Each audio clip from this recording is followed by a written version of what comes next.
Ecuador, 4 décadas de presidentes.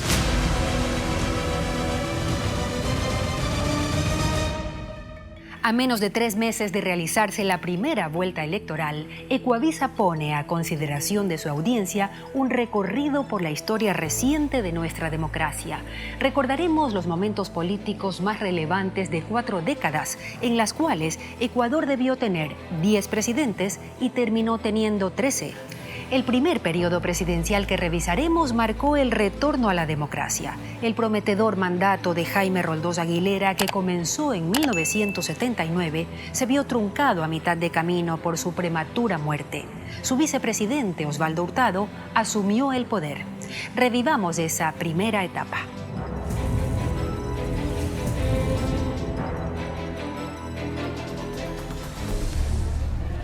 Volver al cauce democrático no fue una tarea sencilla para un país que durante casi una década estuvo gobernado por una seguidilla de dictaduras civiles y militares, para quienes era su voz la ley.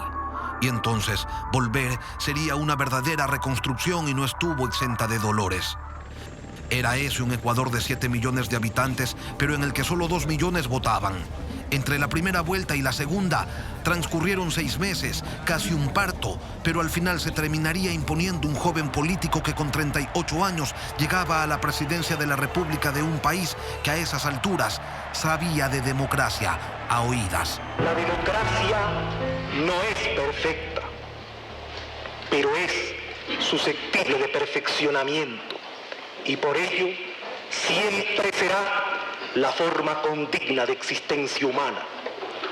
Maniobras fraudulentas, intentos golpistas, calumnias y hasta el derramamiento de sangre fraterna aparecieron con la pretensión de cerrar el paso de la democracia. Roldós llegó al poder con el respaldo del extinto Partido Concentración de Fuerzas Populares y su compañero de fórmula Osvaldo Hurtado pertenecía a la democracia popular. Sus opositores los identificaron como comunistas, como gente de izquierda. Si se define izquierda entonces como progreso social, como compromiso con los intereses populares, la democracia cristiana es una ideología de izquierda. A nosotros que somos pueblo, nos atacan a los 20 días de gobierno, y a quienes durante 9 años fueron dictadura, se silencia el ataque.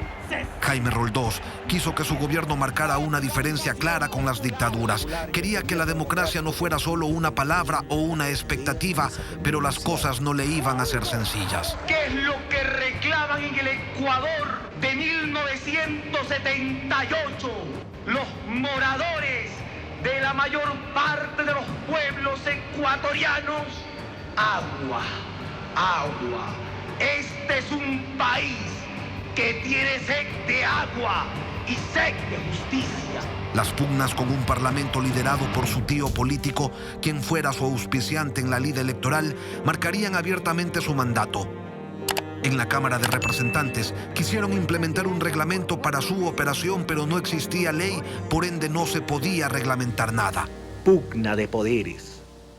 Pugna de poderes comenzada por esa mayoría parlamentaria que quería mantener sometida a la función ejecutiva del Estado, que el presidente de la República hiciera lo que esa mayoría, de acuerdo a sus arreglos y componendas, quisiera que actuara el presidente. Yo desafío, si el momento se torna oportuno, a aquellos que pretenden sepultar a un gobierno popular, ir ante el pueblo ecuatoriano. Y estoy convencido que en un plebiscito popular le damos 5-1 a los enemigos del pueblo ecuatoriano. Cabalgando en una nube rosada en el firmamento, sueña que es más poderoso que Cassius Clay. Nos desafía un plebiscito. Ojalá, señor, el doctor Roldós meta los pies en el cepo. Pertenece al pueblo del Ecuador. Roldós tenía un discurso certero y de fuego. Recorrió el país entero, iba entregando obras y prometiendo la construcción de otras, convencido de que había que recuperar la dignidad y que para ello desde el poder solo tenía un camino. Nosotros estamos construyendo un país, y este país que lo vamos a construir en democracia tiene que avanzar por el desarrollo económico y tiene que avanzar también por el sendero de la justicia social. Porque queremos probar que no somos pueblo agresor. Roldós, el humanista, apuntó a la protección continental de los derechos humanos. Crea y empuja la llamada Carta de Conducta y logra que mandatarios y cancilleres del Pacto Andino la firmen en la ciudad de Riobamba. La Carta de Conducta lo que significa es que tantos principios que hemos proclamado en materia de derechos humanos puedan comenzar a tener una mecánica de hacerlos factibles. Yo creo que muchos hemos hablado y muchos han hablado acerca de derechos humanos.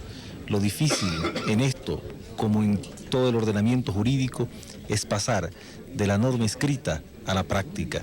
Y la Carta de Conducta lo que busca es una práctica. Regímenes de facto, dictaduras que violen los derechos humanos, que atenten contra los principios democráticos, necesariamente están cuestionados en los términos de la Carta de Conducta. Pero el respeto comenzaba desde casa, y en medio de las pugnas y de las manifestaciones que se desarrollaron en el país por la escasez de gasolina y el alza en el precio de los víveres, Roldós dejaba en claro que las cosas se debían manejar de una sola manera.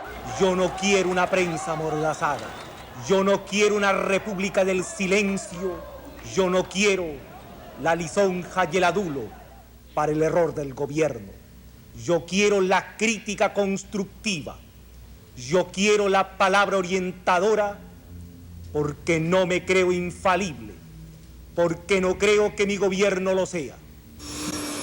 Hoy, 29 de enero, el presidente... Entre enero y febrero de 1981 sobrevenía la invasión peruana y la guerra de Paquilla.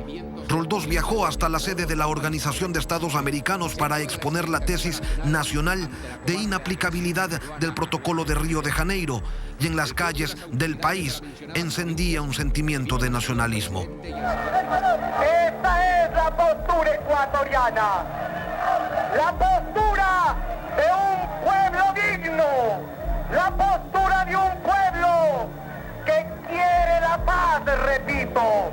Este pueblo quiere la paz, pero este pueblo quiere una paz de un pueblo erguido, con la mirada en alto, con la cabeza soberbia, porque si esta paz no es posible, este pueblo prefiere la cruz de un cementerio a la cruz de la ignominia.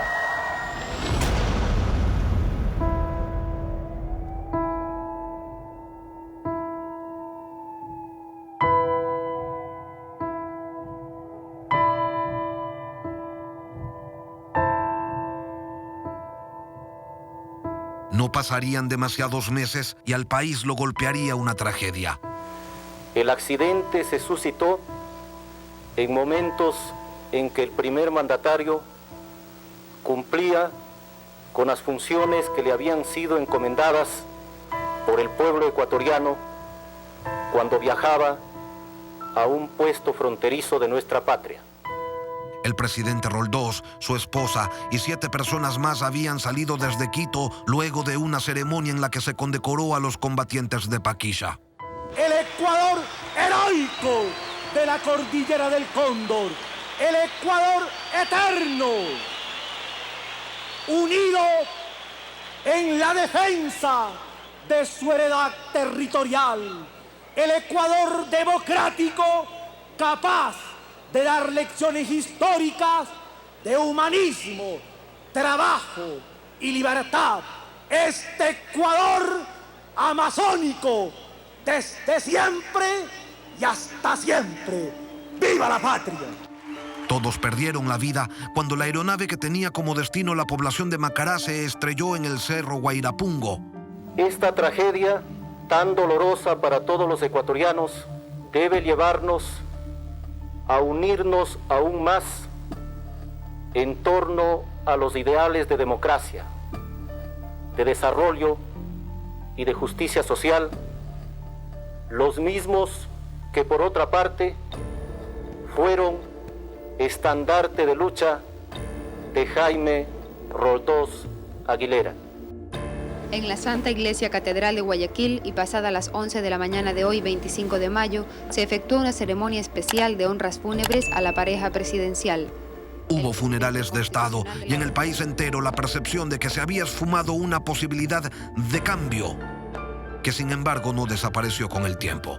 Señor presidente y querido amigo, invoco la ayuda de Dios y del pueblo ecuatoriano para continuar. Invoco la ayuda de Dios y del pueblo ecuatoriano para continuar la transformación social y económica iniciada por usted. Adiós, señor presidente. Asumió el poder Osvaldo Hurtado. Cuando vicepresidente recibió el encargo de elaborar el Plan Nacional de Desarrollo, que también fue criticado por los legisladores, y ya como jefe de Estado anunció la toma de medidas de austeridad ante una crisis económica que se acercaba a todo galope. Hay problemas y precisamente una de esas decisiones se orienta a buscar fórmulas eficaces que permitan efectivamente resolver el problema del déficit. Hubo protesta social y un paro empresarial. Durante su gobierno se convirtieron las deudas en dólares de algunos agentes económicos privados contratadas fuera del país en deudas en sucres con el Banco Central. La llamada sucretización de la deuda. Sin embargo, y pese a los problemas por los que atravesó su mandato, Osvaldo Hurtado terminaría su gobierno con un 42% de la población considerando que había sido bueno. Muchos dijeron que el recuerdo de Roldós había pesado en la percepción final.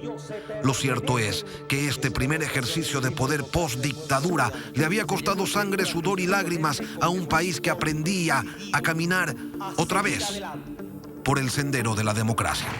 Este Ecuador amazónico, desde siempre y hasta siempre. ¡Viva la patria!